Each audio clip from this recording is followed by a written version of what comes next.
Well, hello, strangers. Now don't touch that dial. You've tuned in to Neon Static, where once a week, I tell you one true, scary story you won't find anywhere else. I'm Viola, your host, and this week's story goes to one of the oldest professions, babysitting, of which I have quite a few, both from myself and others. It's kind of surprising I haven't hit on this more frequently. Now, I guess we're rectifying that today. So here it is, story 99, and here's what happened. When I was around 14 or 15, I started whining at my parents to have more spending money. They gave me an allowance. It's just that it always seemed like whatever amount I had was less than what I needed for whatever new thing I wanted. My mom offered to ask around to see if any of her friends could use a babysitter. The first family I sat for, I'll call the Bradshaws. They were nice, but their kid, Cole, was a little odd. Quiet, I guess. Cole just sat in whatever room I was in, examining whatever he had in his hands. I'd ask him the usual stuff I got asked, so it made me feel like the adult to ask him. How was school? Did he have a favorite class? I saw some school stuff on the refrigerator, all purple and gold in the nearby elementary school's colors. I even asked him if that was a good school to go to. And he'd answer, but it was short and sort of disinterested. He only occasionally glanced up from whatever toy he'd be playing with and gave me those 1 or 2 word answers. I've had more back and forth in the mirror. Finally, I just asked him if he wanted to watch a show with me. He said yes and picked some home-recorded tape that had about 70 straight-to-home video release quality cartoon episodes on it. Garbage, absolutely. But I was in a nice, clean house. Well, maybe not super clean. There was this hint of something rotten, methane I think, that you'd catch sometimes walking down the hallway to the bathroom. It wasn't really strong enough to hit you so much as just tease its presence. But whatever, it's a bathroom. A little methane is expected. And the house had AC too. Indoors and air-conditioned. It beat mowing lawns or flinging papers. I wasn't about to complain. In fact, so comfortable was I that I dozed off in the middle of whatever the main characters in the cartoon were so worried about, or chased by. I don't know, man, it was cartoon dinosaurs. It was all I could do to stay awake the first half hour, watching the cheap animation plod these dirt-colored characters around on the screen. When I woke up, it took me a moment to come to. I remember thinking, man, did they fire and hire all new voice actors in the middle of filming? Those voices aren't. And then my eyes came open. I was seeing something on the screen, something I'd never seen before in person or film, not even on the internet. And yet, I immediately knew exactly what that was. I was 14, not 4, and while I never dared to look it up, my parents were tech-savvy and I knew I'd be caught. The boys at school talked about stuff like this. And it's like they said during the obscenity trials back in the 60s. What was on the TV was something hard to define, but you knew it when you saw it. I jolted forward, and not knowing where the remote went, I did the next best thing. I grabbed Cole's shoulder and pulled him towards me, to face away from the television. I asked him, "Where's the remote?" He just looked at me. His eyebrows came down a bit, like he was concentrating or thinking of something, but he didn't speak. I looked beyond him and saw the remote was down on the floor with Cole next to another metal puzzle, some small fidget toy or something. I snatched it up off the ground and mashed buttons until the lady and her 2 friends disappeared from the screen. I sat a moment longer and then turned to Cole and asked him, Did you put that on?" He looked at me again. For a kid who'd been caught watching a skin flick, he didn't look like you'd expect, you know? He didn't look embarrassed, or shocked, or terrified. He didn't look like he'd been caught doing something wrong. I could have awoken to him organizing his sock drawer for all his face told me about what was going on in that head. Ho-hum, I'm just sitting here, watching dirty movies at the ripe age of 7. Just another day, la-di-da. It gave me pause how normal he seemed about it. Was this something this kid did regularly? Jeez. I wondered if his parents knew about his little hobby. But his parents weren't there. I was the authority figure in this situation, so I did my best to sort of scold him, telling him this wasn't okay. He wasn't allowed to watch that kind of thing, and to never do it again. Only then did he speak in more than a one-word reply. Why? What were they doing? Man, giving a second grader the birds and bees talk was not in my job description. I stumbled, but used my impersonation of my dad giving me a serious talk and made my voice firm. I told him he should have that conversation with his parents, but what I could tell him was that this was inappropriate, and he'd be in big trouble if he did it again. He nodded then, and I was relieved to have ducked having to explain it to him. I sat back on the couch, trying to think of something else we could do. Finger painting, that's a thing for kids his age, right?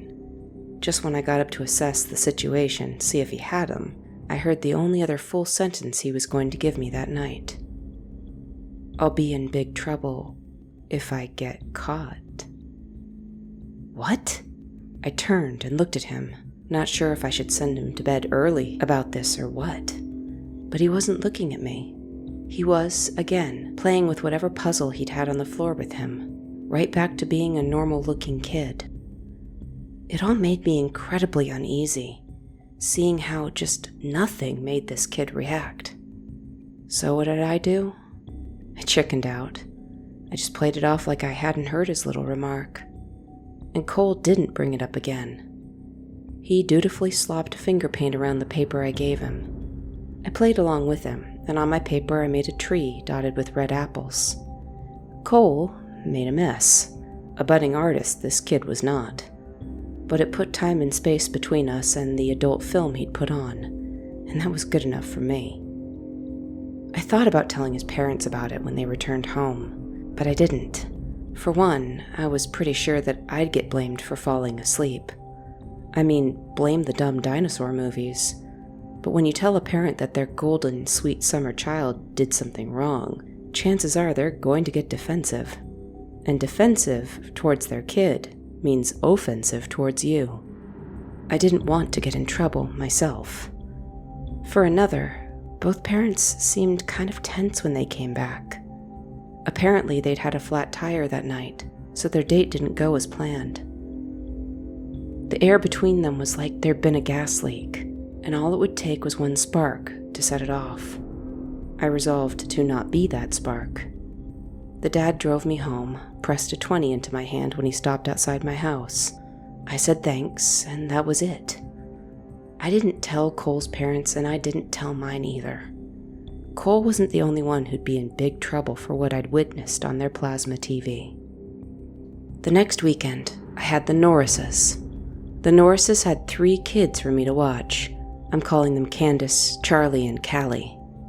Now, Candace disappeared upstairs directly after I arrived, informing me that I absolutely must not enter her room without knocking first. That left the other 2, aged 8 and 5, with me.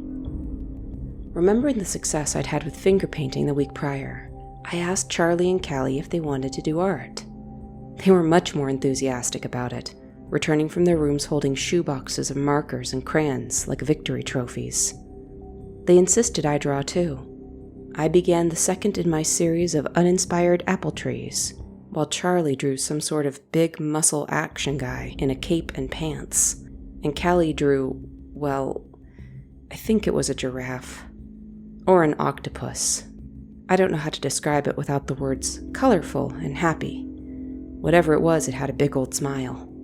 It made me think about the anemic, blotchy mess Cole had done the week before. Cole. I had glanced around the Norrises and saw the same purple and gold school announcements I'd seen at the Bradshaws. As we drew, and keeping my eyes on my paper, I tried to ask them casually about their friends at school. Charlie reported he had 4 friends, and they called themselves the Boog Boys, and Timmy had a Nintendo Switch. You know, just the most important details. Callie had more friends, and she rattled off a list of names I didn't realize were names, like cities. Angling further, I asked if either of them knew Cole. Charlie looked up at that, told me, "Oh, he's big weird. The Boog Boys will be having none of that."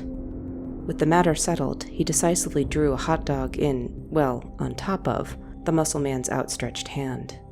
Callie looked up too. She told me, "He has the same recess we do. He stares at people." This caught me off guard. "Really?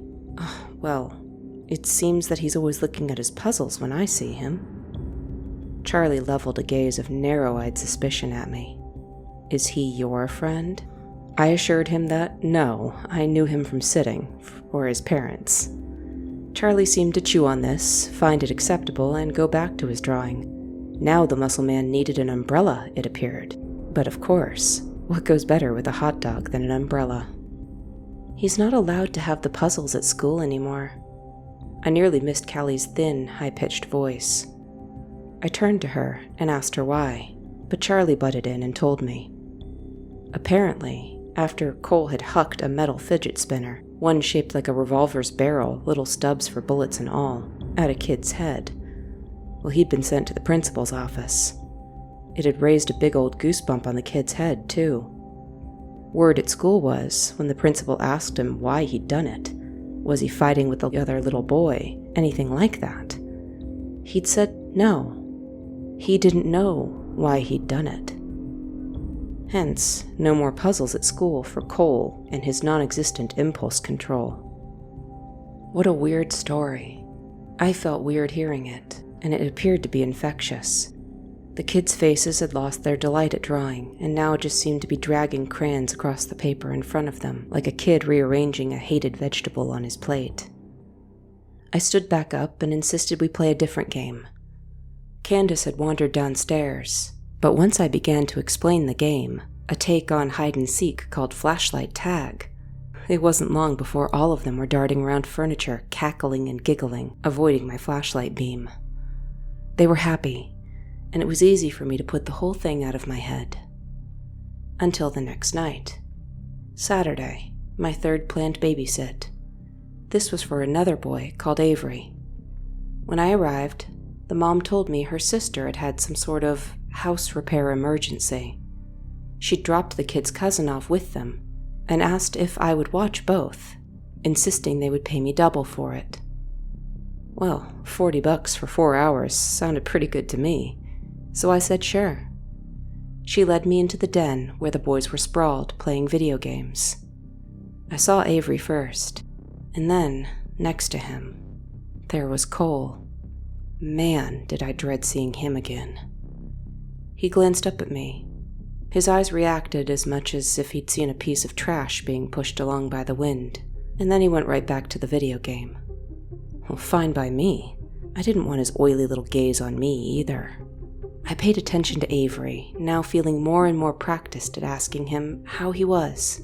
What was he into, more naturally than the first time?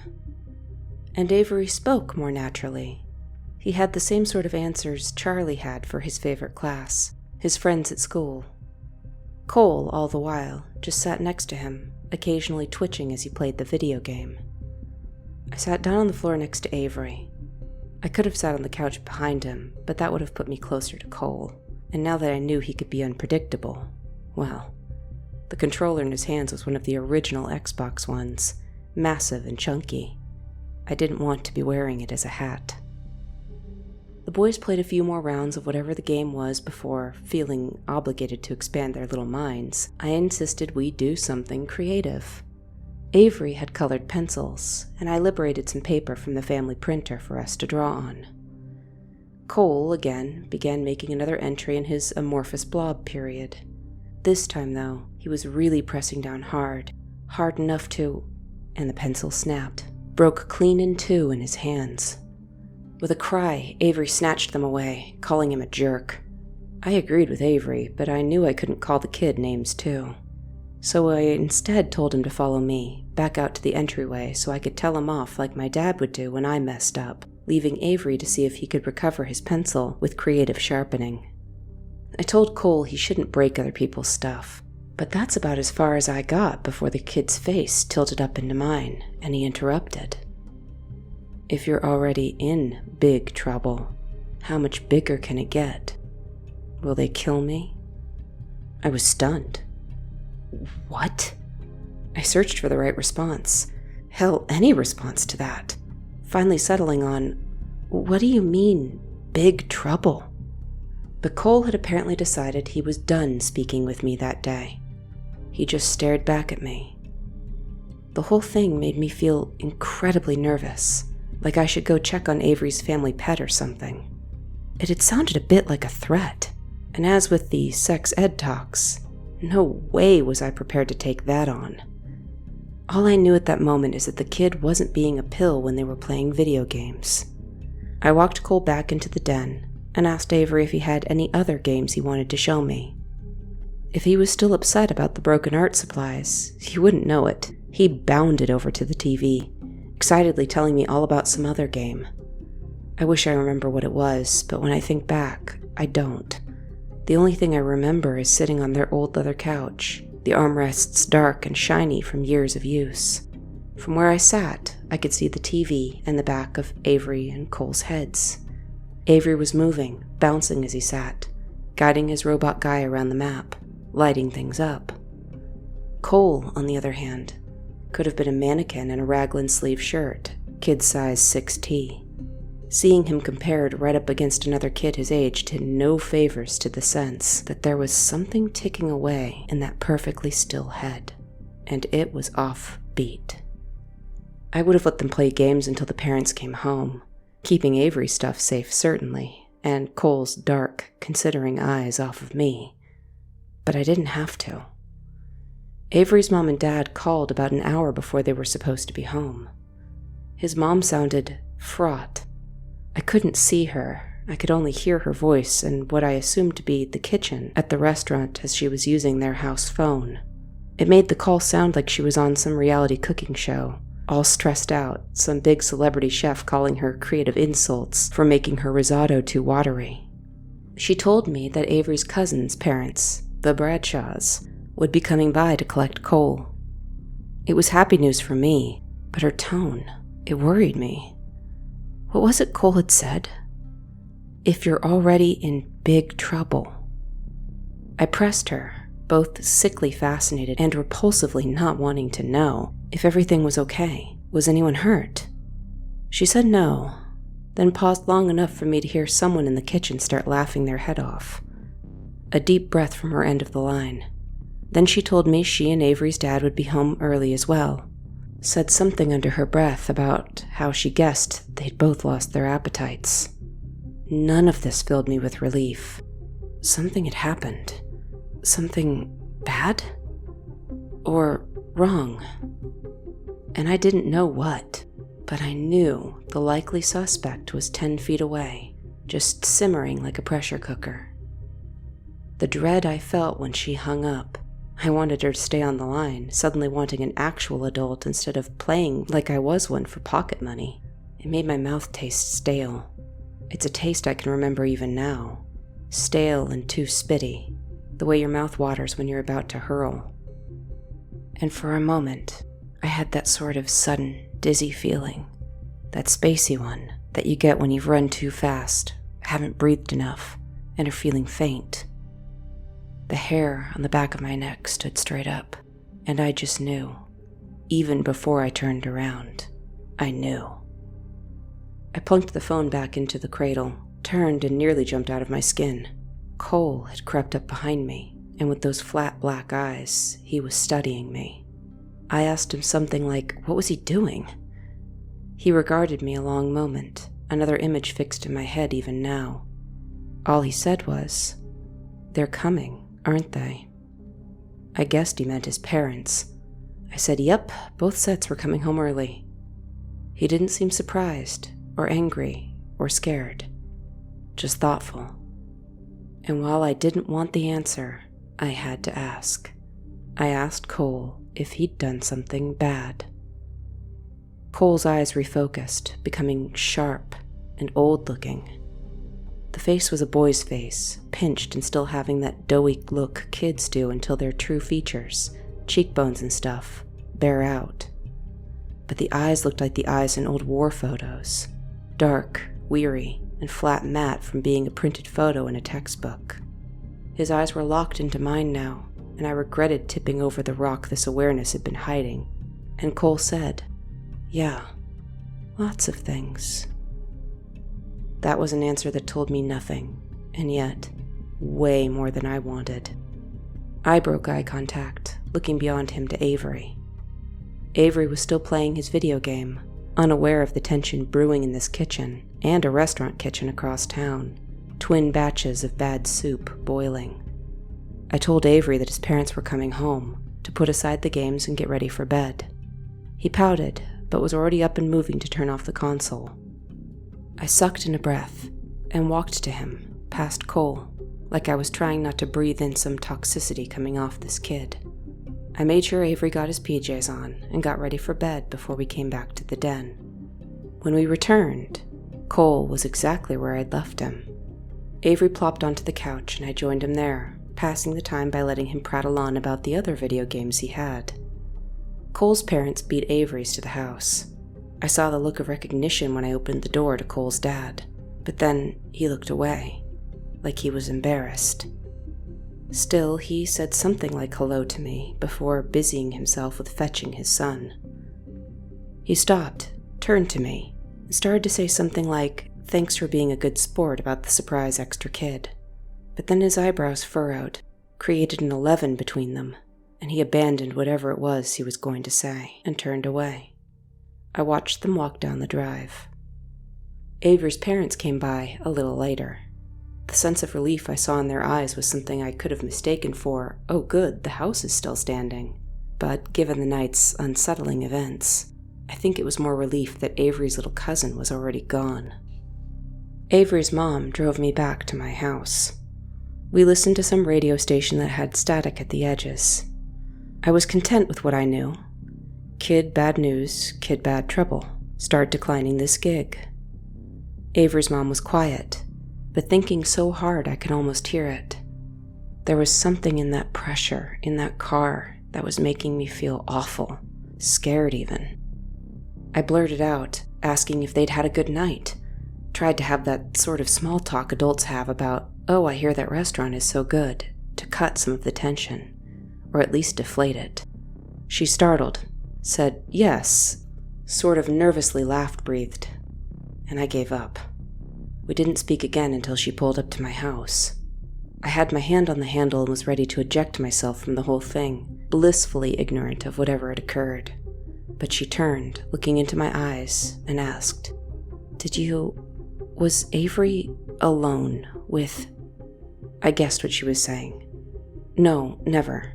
Cole sat in the den while I got Avery ready for bed, and I was with them both the rest of the time.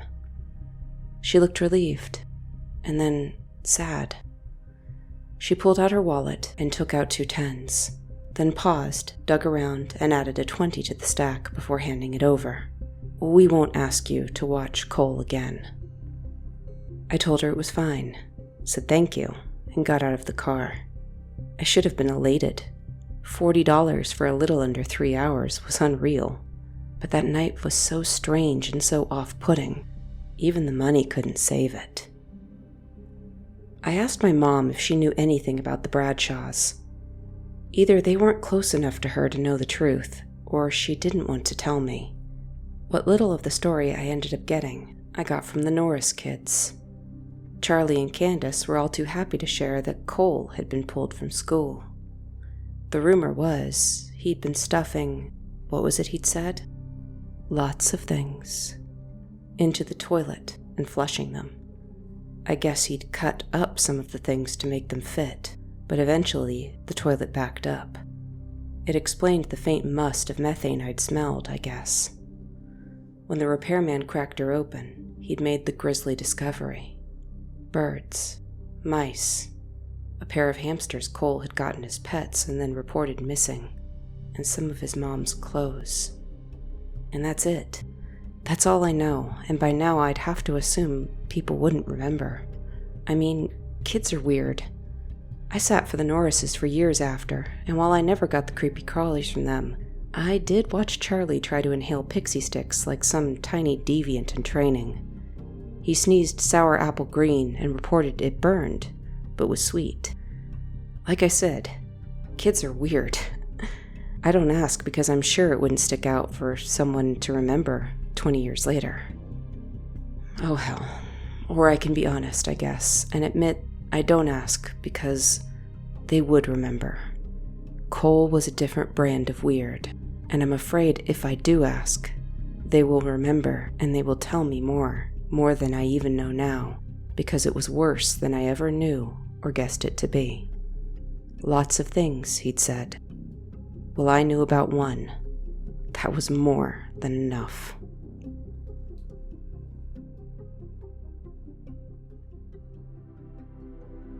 I don't have kids, but trust, this one absolutely terrifies me. Because, well, what can you do? They're a kid. This isn't Minority Report. You can't hold them accountable for some future crime they haven't yet committed. Nor can you ignore it, because, well, patterns are a thing for a reason. The next time you're in a meeting at work, or an elevator, or a restaurant, look around the room and ask yourself, did any of these guys have a hamster go missing? You never really know what's going on in someone's head, do you? Well, at any rate, I suppose this would be a good time to announce that I am going to be doing something a little different in the coming weeks. See, you might be aware of a certain book coming out next month. Well, in preparation for that, and to make sure that I'm giving people something new, I've decided to draw pictures. Did you guys know I draw? I forget if I ever told you. Well, a couple of the thumbnails were in fact yours truly. Pen and paper, like a caveman do. But yeah, I need to draw a picture for each story. And since I like to think that I've improved somewhat in my recording and audio mixing between now and then, I've decided it would be a perfect time to go ahead and re-record some of these earlier stories. Now hold on, they're not going to replace our Tuesdays. Those will always be special and always new. I might drop them on Thursdays. So for those of you that have joined since and don't go into back catalogs, or those of you that have been here from the start and think, wow, yeah, her old audio was a little rough. Well, there's something for everybody. And since you can screen record on iPads, that'll be what you see on the screen for those of you who actually watch these. Not sure any of you do. So curious about all of you. Maybe that's your gift back to me. A little mystery in return. Well, email and socials are in the description. Liking, commenting, and subscribing is always appreciated. And I'll be seeing you guys again next Tuesday, where we can do it all over again. But until then, take care, strangers.